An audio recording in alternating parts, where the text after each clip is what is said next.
a perfectionist. Green coffee. It's crazy that I am an extremely hard worker, yet at the exact same time, I'm extremely lazy. Today I don't feel like doing anything. And it drives me crazy that I would put forth a lot of effort at work and then come home to a house that's messy and I'm too lazy to clean it.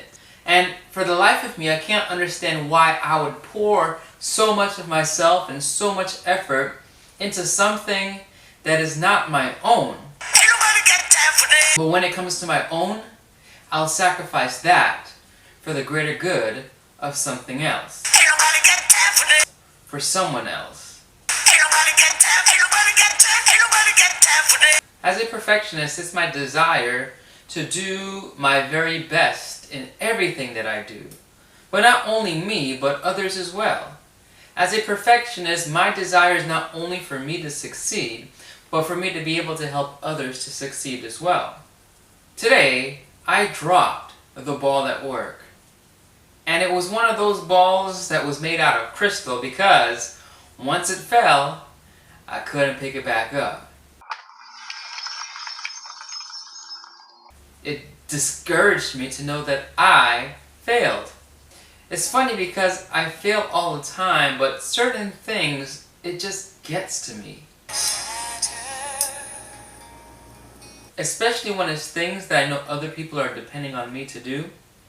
Knowing that people are trusting me to come through, but yet I fail, it really weighs heavy on me.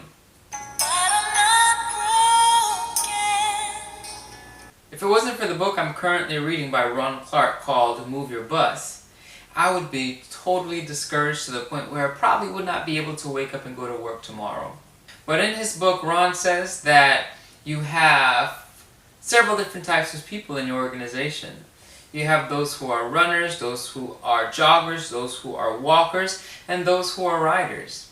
In your company, your walkers and your riders, all they're doing is weighing you down. They're not getting much done, and they're just keeping the company from the greatest success that's possible for it. But your joggers and your workers, they work extremely hard. Your joggers, they will juggle a million things. And Ron said there was a time when he would be hard on his runners when they would drop the ball. But then he realized that they're juggling so many things that for them to drop one or two balls here and there, it wasn't too bad.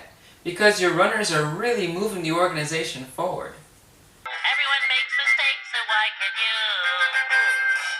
Right. But then you have your walkers who are juggling two things and yet they drop three or four? How's that possible? He says as a principal what he does is he encourages his runners. When they drop something, he doesn't discourage them but encourages them to continue to keep running.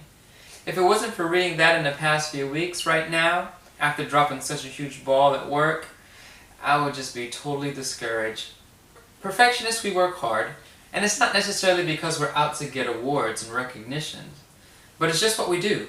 The awards and the recognition, they help us to be motivated, but it's not why we do it. Our biggest motivation is just to see success and to see things done the way that they should be done, and to put value into things and even into people.